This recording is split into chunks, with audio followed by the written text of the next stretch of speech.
Kwa jina naitwa mchungaji Amiki JD. Huduma yangu inapatikana katika mkoa wa Kilimanjaro, mjini Moshi. Na kukaribisha ili uweze kusikiliza ujumbe wa neno la Mungu, na Mungu wa mbinguni akubariki sana. Karibu.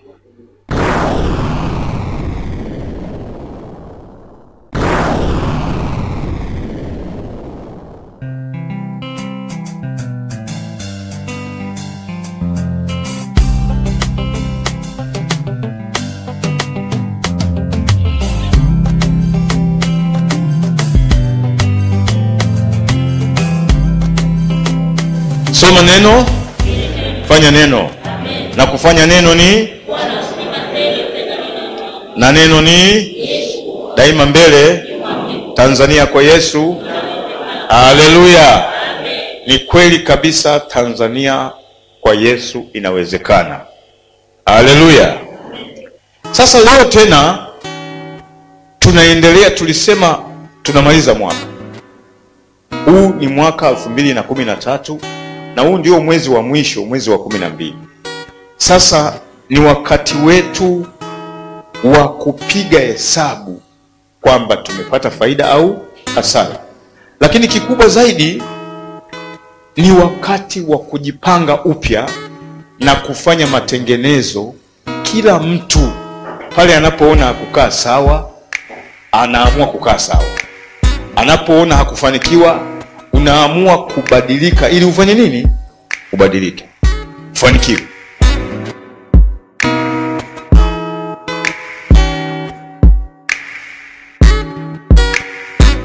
Sasa somo letu linasema hivi: mtu huyu ndiye nitakayemwangalia.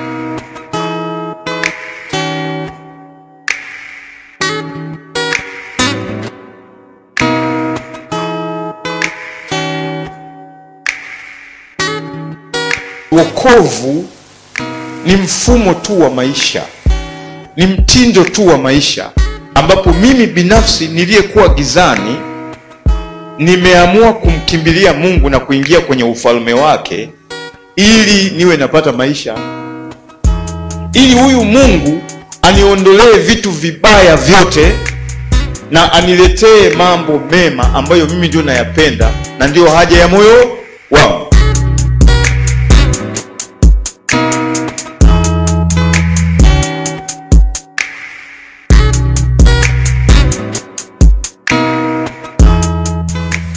Kwenye ufalme wa mbinguni kuna utaratibu, na utaratibu huo ndio ninafundisha sasa siku zote kupitia neno la Mungu, kupitia Biblia, ili uelewe kuna utaratibu gani wa kufuata ili niweze kupata maisha mema, maisha bora, niweze kubarikiwa, niweze kuinuliwa, niweze kupata raha, kwa sababu nia ya Mungu kukuokoa ni ili akupe raha.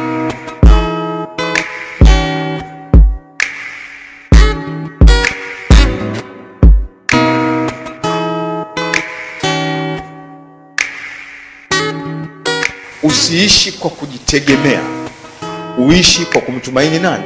Mungu. Kama nilivyosema, vyote kwa Mungu vipo. Wewe mwenyewe na maisha unayoishi ni mali ya nani? Ya Mungu. Kwa hiyo ndio maana lazima ujitahidi kuelewa njia zake, kuelewa sera za mbinguni, kuelewa neno la Mungu. Litakuunganisha na maisha ya Mungu. Neno la Mungu limebeba uzima wa Mungu, limebeba mafanikio ya Mungu, limebeba heshima ya Mungu, limebeba uzima wa Mungu, limebeba kila kitu ambacho bila neno unaweza usikipata.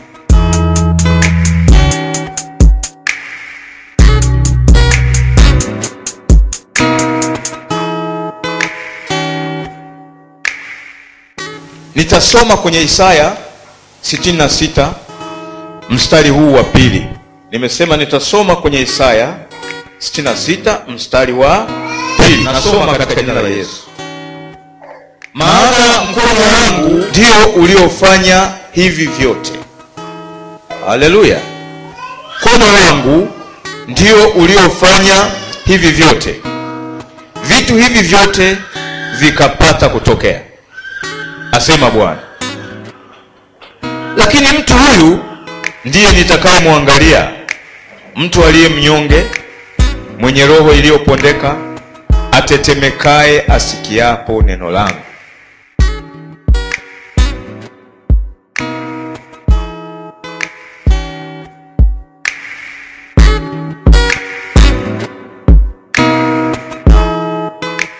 Mkono wake Mungu ndio uliosababisha vitu unavyotafuta. Mkono wake Mungu ndio uliyesababisha vitu unavyovihitaji. Mkono wake Mungu ndio uliokusababisha na wewe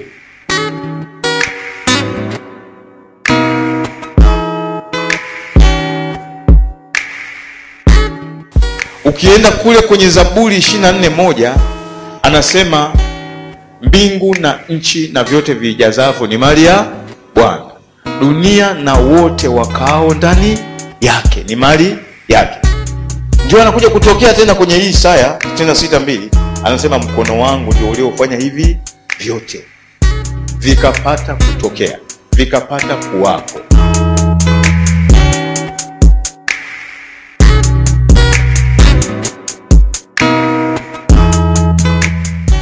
Pasipo Mungu tusingekuwepo. Pasipo Mungu hicho tunachokihitaji hakiwezi kuwepo. Isipokuwa pamoja na Mungu vyote unavyovihitaji tayari unavyo na vipo karibu na wewe. Kazi yako ni kujipanga naye.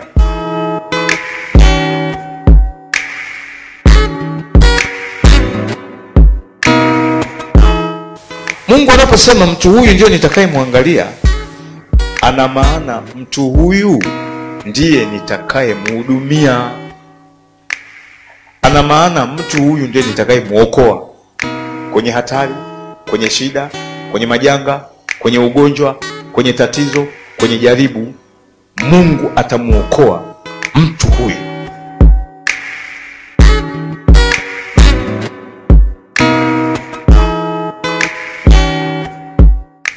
Mtu huyu ndiye nitakayemjali. Haleluya. Mtu huyu ndiye nitakayemtunza. Mtu huyu ndiye nitakayemtukuza. Mtu huyu ndiye nitakayemtetea. Mtu huyu ndiye nitakayemlinda. Mtu huyu ndiye nitakayemlinda.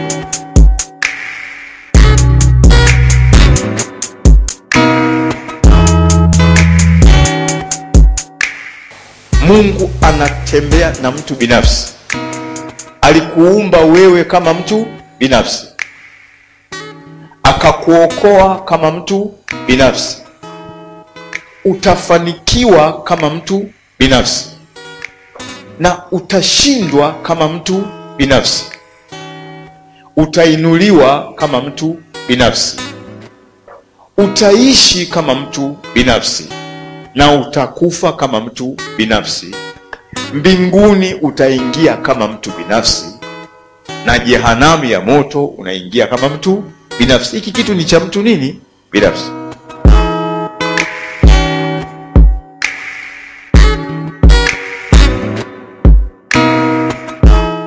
Mtu huyu ndiye nitakayempigania. Mtu huyu ndiye nitakayemlea, nitakayemweka mahali pa juu. Mtu huyu ndiye nitakayemhurumia. Mtu huyu ndiye nitakayemrehemu. Mtu huyu kama ni mgonjwa ndiye nitakayemponya. Mtu huyu ndiye nitakayembariki. Mtu huyu ndiye nitakayemuongoza.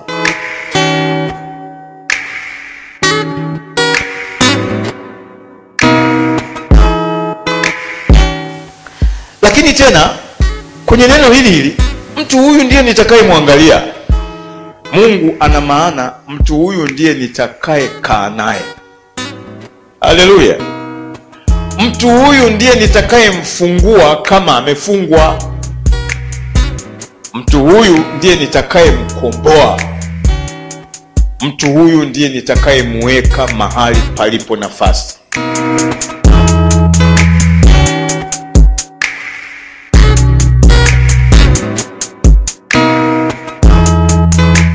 Kama ana madeni, mtu huyu ndio nitakayemlipia madeni yake. Mtu huyu ndiye nitakayemfurahia. Mtu huyu ndiye nitakayempenda.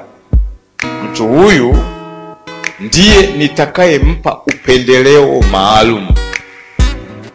Lakini pia kama Mungu anataka kumtumia mtu, anasema mtu huyu ndiye nitakayemtumia kwenye kazi zangu, kwenye shughuli zangu. Lakini kikubwa kingine, anaposema mtu huyu ndiye nitakayemwangalia, ina maana mtu huyu ndiye nitakayemuingiza mbinguni.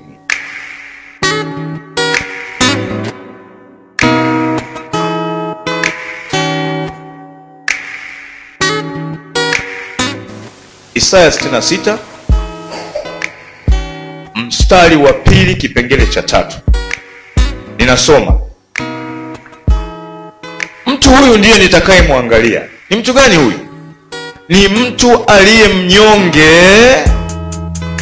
mwenye roho iliyopondeka, atetemekae asikiapo neno langu. Haleluya. Narudia tena, mtu huyu ni nani atakayeangaliwa na Mungu? Ni mtu mnyonge, mwenye roho iliyopondeka, atetemekae asikiapo neno langu.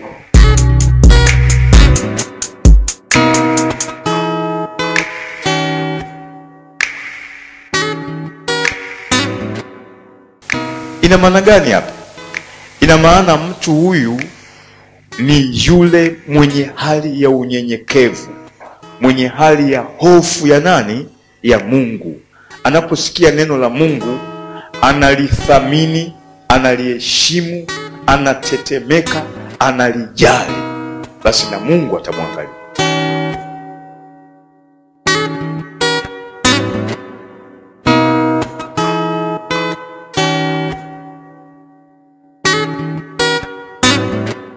Nasoma katika jina la Yesu, Isaya 57:15.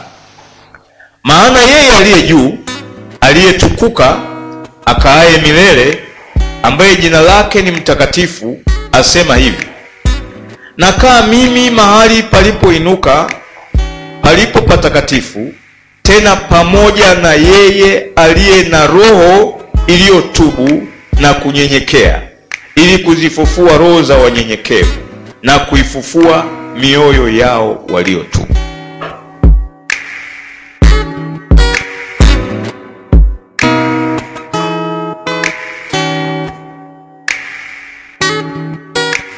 Kwenye Wakorinto wa pili mlango wa 12 mstari tuanze wa 7 na kuendelea. Nasoma, umtazame Paulo alivyokuwa. Paulo anasema hivi: na makusudi nisipate kujivuna kupita kiasi, kwa wingi wa mafunuo hayo nalipewa mwiba katika mwili, mjumbe wa shetani, ili anipige nisije nikajivuna kupita kiasi.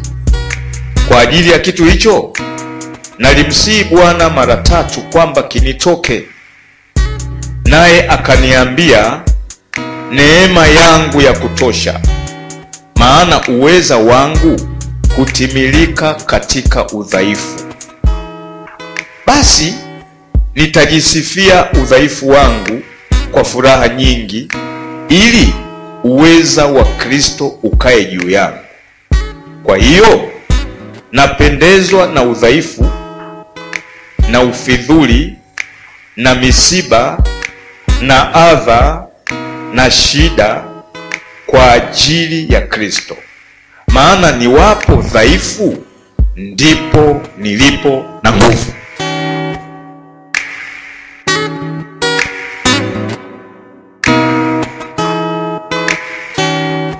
Roho Mtakatifu anataka utambue kwamba pamoja na kuokoka, pamoja na kuwa ndani ya ufalme wa Mungu, pamoja na kulijua neno, usipokuwa na unyenyekevu, usipokuwa na unyonge, usipotetemeka unaposikia neno la Mungu, unaweza ukakosa baraka fulani.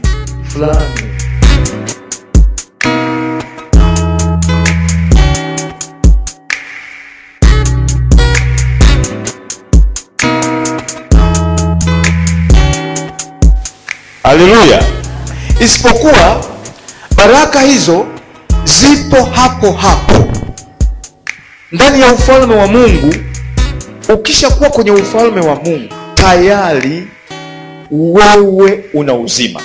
Tayari wewe ni tajiri hata kama huna fedha. Tayari wewe una hekima, maana hekima ya Mungu iko kwenye neno la nini? La Mungu.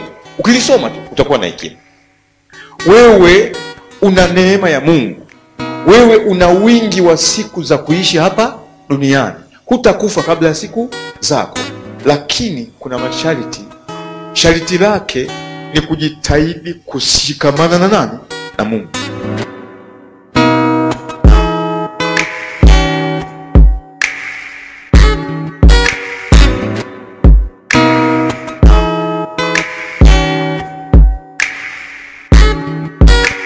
Utashikamanaje na Mungu? Ndio Mungu anasema mtu huyu ndiye nitakaye muangalia, mtu mnyonge atetemekae asikiapo neno langu. Maana yake mtu mnyenyekevu mwenye roho iliyo tubu. Kwa hiyo ina maana hata ukiwa umeokoka, ukiwa jeuri, ukiwa na kiburi, ukiwa huna utii, imani haifanyi kazi.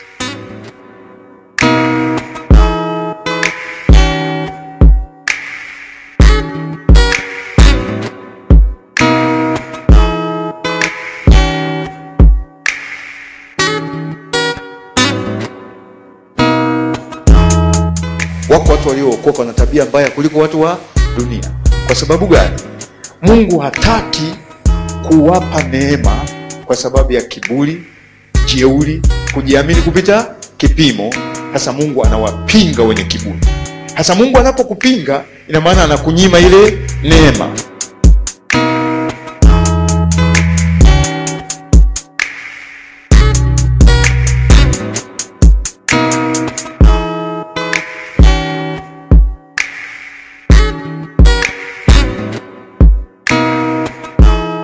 Ndio kuta mtu ameokoka lakini matunda hakuna, hazai matunda. Shida zile zile ambazo wanazipata watu wengine wa duniani unakuta na yeye zina muandama. Ni kwa sababu gani? Hivi vitu mimi nasema kabisa ndugu zangu, ni kwa sababu watu wamekosa mwalimu mzuri wa kuwaelekeza njia.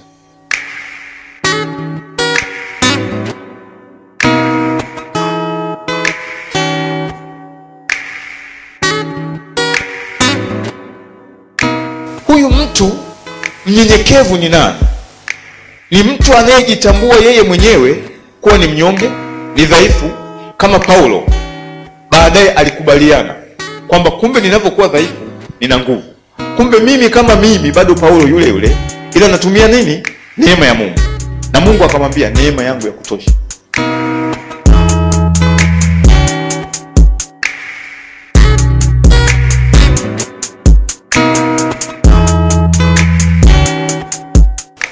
Sasa wewe na mimi sasa, ili Mungu atuangalie, Mungu atutunze, Mungu atusaidie, Mungu atubadilishe tuonekane tuna tabia za nani? Za Mungu. Lazima tukubali. Lazima mimi nikubali kwamba mimi ni mnyonge, mimi ni dhaifu kimoyomoyo. Ila kwenye kukiri anasema aliye dhaifu aseme nina nguvu, aliye mgonjwa aseme nimepona, aliye maskini aseme mimi ni tajiri. Kwa sababu unatumia neema ya nani? Ya Mungu.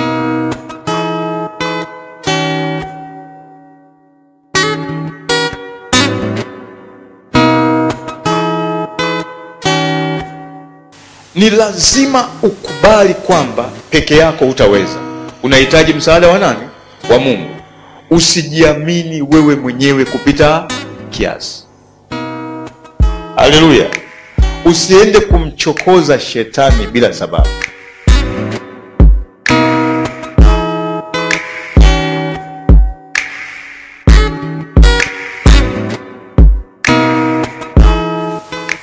Biblia iko wazi, tulifundisha kule nyuma kwamba kwenye Warumi 12:14 mpaka 21, wabarikini wanaowaudhi, barikini tu wala msilaani. msijilipize kisasi, msilipe ovu kwa ovu. Adui yako akiwa na njaa mpe chakula, akiwa na kiu mpe maji. Ipisheni ghadhabu ya Mungu. Usishambulie wewe, wala usimtume Mungu akashambulia. Mungu anaelewa, macho ya Bwana yapo kila mahali, yakimtazama mbaya na mzuri. Sasa wewe ushinde ubaya kwa kufanya wema.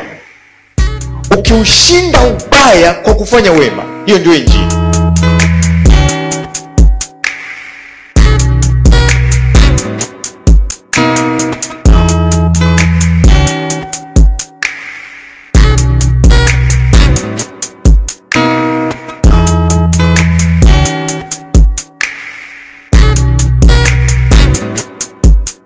Kwenye Yakobo 4:12 neno la Mungu limesema hivi: unani wewe unayemhukumu mwingine?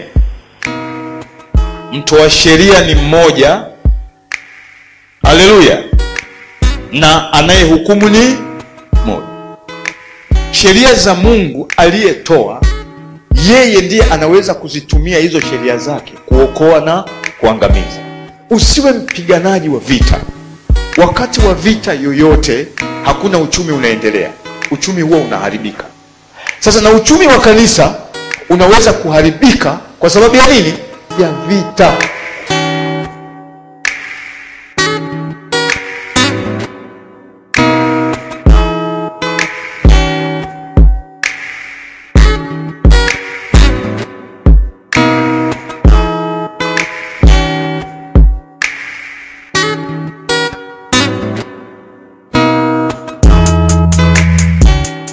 Vita vyetu sio juu ya damu na nyama. Vita vyetu ni juu ya falme na mamlaka, wakuu wa giza na majeshi ya pepo wabaya katika ulimwengu wa roho. Huruhusiwi kumshambulia mtu, huruhusiwi kumwombea mabaya mtu, huruhusiwi kushambulia kitu kinachoonekana. Unaruhusiwa kushambulia roho inayosababisha kile kinachoonekana kikuletee matatizo. Sasa wewe tegemea nani? Mungu. Halafu tujitahidi kuondoa majivuno. Kitu kingine, tujitahidi kuwa watii, tujitahidi kuwa waaminifu. Ndio tutaangaliwa na Mungu, tutahudumiwa na Mungu, tutatetewa na Mungu, tutainuliwa na Mungu, tutawekwa mahali palipo nafasi, tutaishi miaka mingi.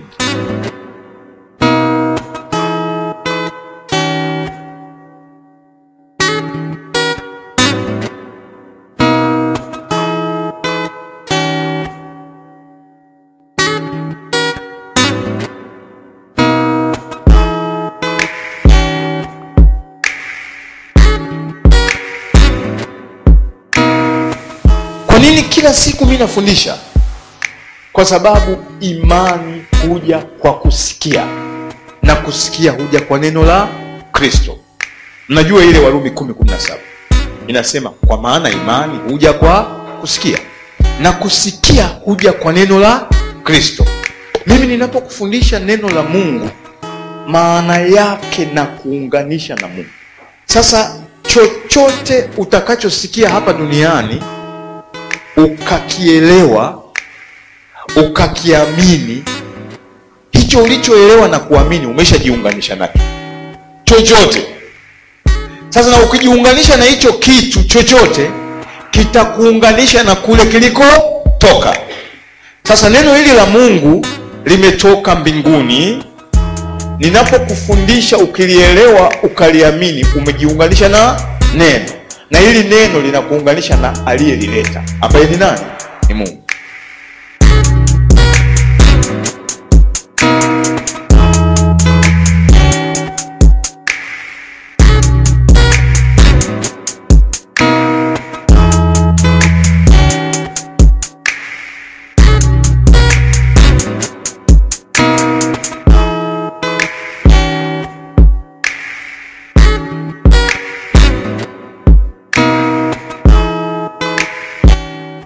Kama unategemea kukemea ukilala, itakuwaje?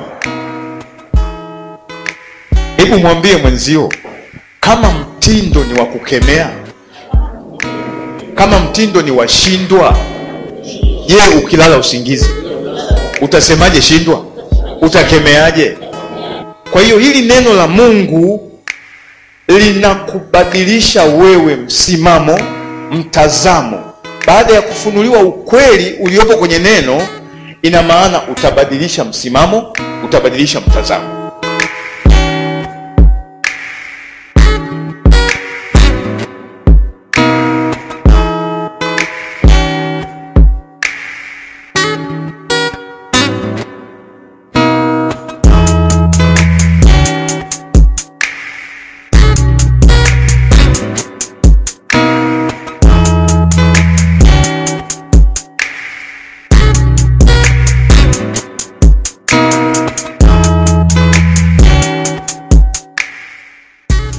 Kanisa kama haliwezi kukubadilishia maisha, kanisa kama haliwezi kukubadilisha ukaondoa madhaifu binafsi, ukaondoa ukali, ukaondoa nguvu ya dhambi, ukayaona matatizo yako hayaondoki, badilisha kanisa. Inaruhusiwa. Unaposikia tu Ukristo ni imani. Sasa lazima nifundishe, kuna neno linaitwa imani ya kutosha. Hebu mwambie mwenzio, imani ya kutosha. Haleluya. Sio kwamba huna imani, imani unayo, lakini kuna wakati inaweza isitoshe.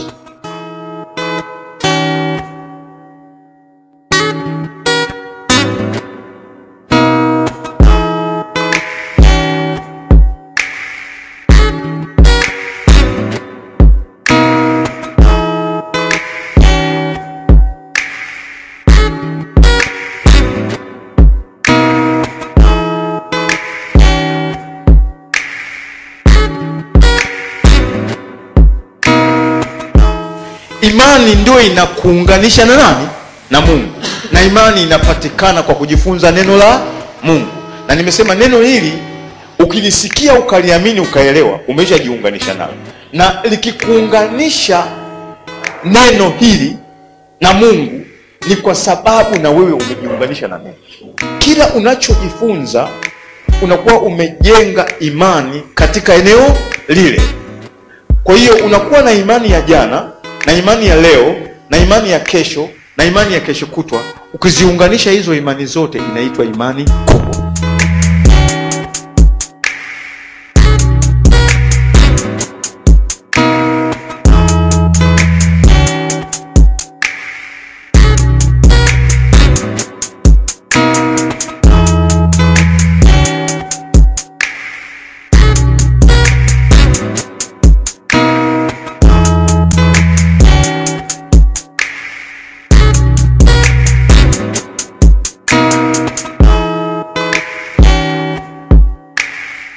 Kuna imani ndogo, kuna imani ya kati, na kuna imani kubwa. Ukiwa na imani ndogo, Mungu hawezi kukupa kitu kinachohitaji imani ya kati. Na ukiwa na imani ya kati, Mungu hawezi kukupa kitu kinachohitaji imani kubwa. Imani unaongezaje?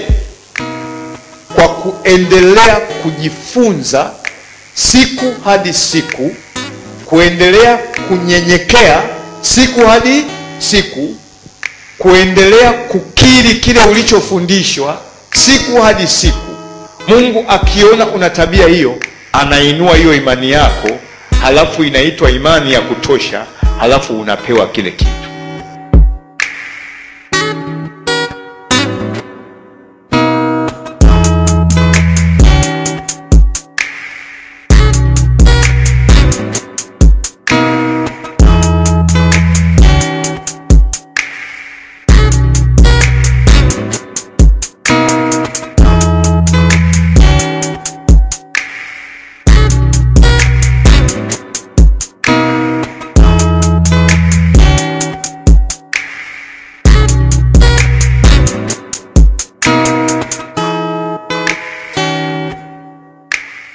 Sasa mtu wa Mungu, kama unaona hujapokea chochote kutoka kwa Mungu, au hujapokea kama vile ulivyokuwa unataka, usikate tamaa. Mungu anataka ufanye nini? Uongeze nini? Imani yako. Na tabia ya Mungu mimi namjua. Mungu akiruhusu tatizo kubwa kabisa kwako ambalo linahitaji imani kubwa, ujue anakupenda. Wewe ni wa thamani sana mbele za Mungu, ndio maana anakupa kitu likubwa ili ung'ang'ane kufikia kiwango cha imani kubwa, ili utukufu wako uwe mkubwa kuliko aliyepitia katatizo kadogo.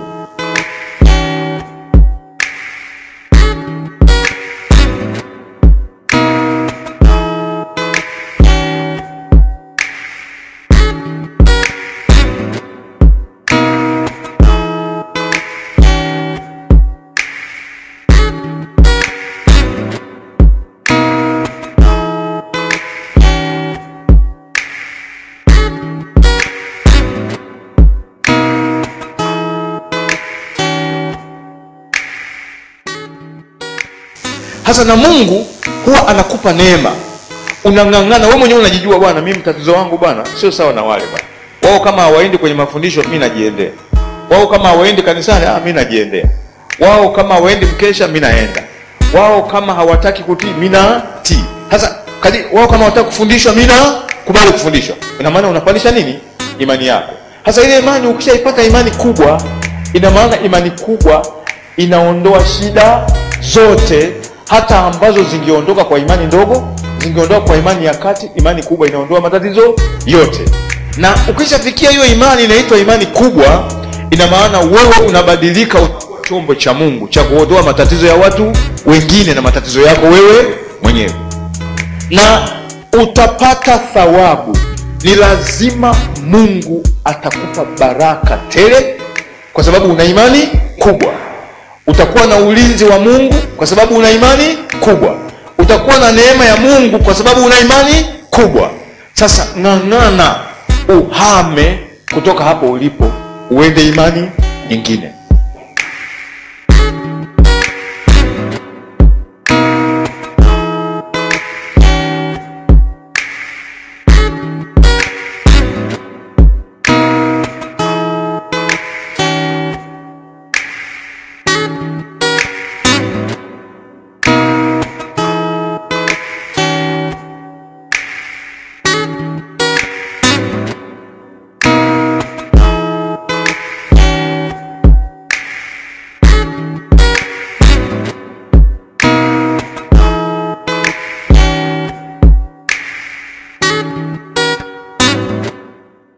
Ndio maana kwenye Petro wa kwanza 5:8 nasema hivi: iweni na kiasi na kukesha, kwa sababu mshtaki wenu Ibilisi kama simba angurumaye anawatafuta wameze.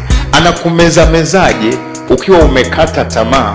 Badala ya kusonga ufikie kiwango cha imani inayotakiwa, wewe unarudi nyuma. Hasa kurudi nyuma ni kufanyaje? Ndio vitu vingine ni vidogo vidogo, wewe unaweza kufikiri uko sawa, kumbe unarudi nyuma.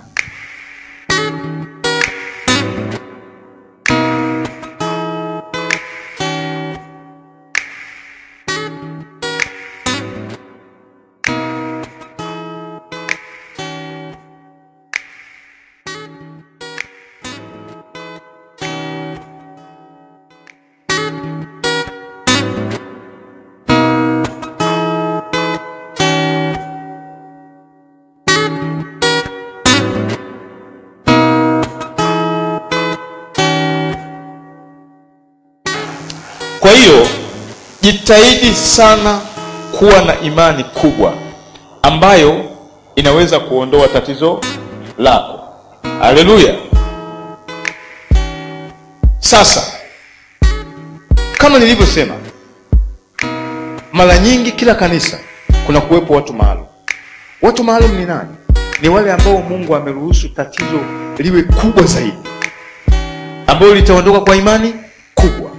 Kwa hiyo wewe kama una tatizo maalum, wewe mshukuru Mungu, kwa sababu utakapong'ang'ana ukafikia ile imani ya kutosheleza, likaondoka lile tatizo, wewe unakuwa chombo cha Bwana cha kuondoa matatizo hata ya watu. Mungu hawezi kuruhusu tatizo kubwa bure. hakuna. Unakuwa na jukumu zito zaidi, jukumu la tofauti kupita wenzio.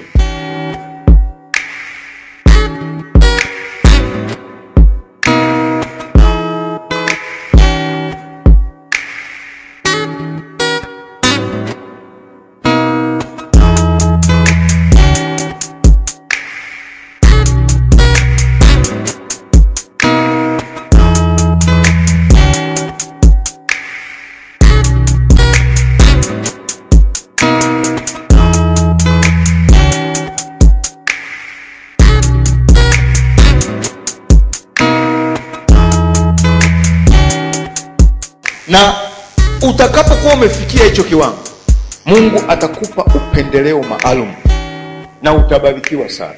Haleluya. Ndio unaona pale kwenye Ibrania 1:9 anasema umependa haki, umechukia maovu.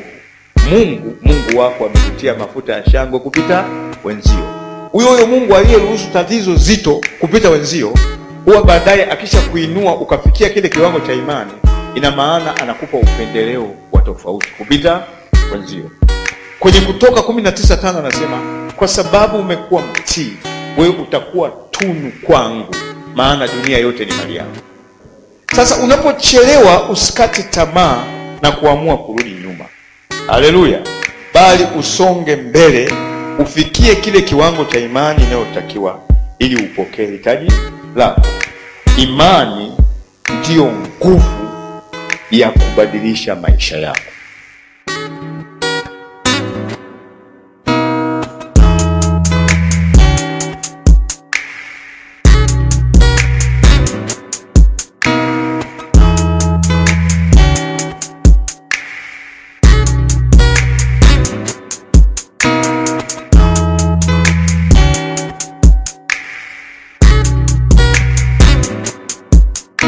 Your faith to change your world. Dunia yako unaweza kuibadilisha. Dunia ni nini? Ni maisha yako.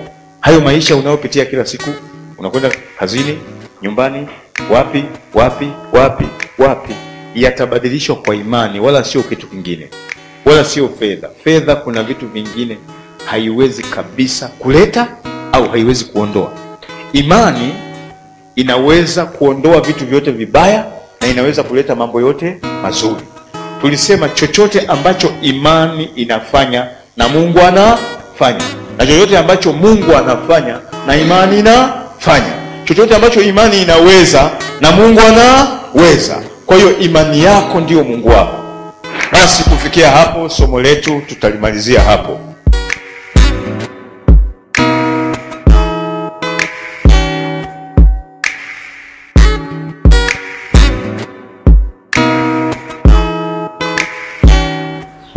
Kwa mawasiliano zaidi unaweza kunipata katika simu zifuatazo: 0767 40 9740. Simu ya pili ni 0767 40 9840. Simu ya tatu ni 0715 40 9840, na simu ya nne 0784 40 9840. Au inaweza kupatikana kwenye mtandao kwenye email ifuatayo: amikiambari@yahoo.com.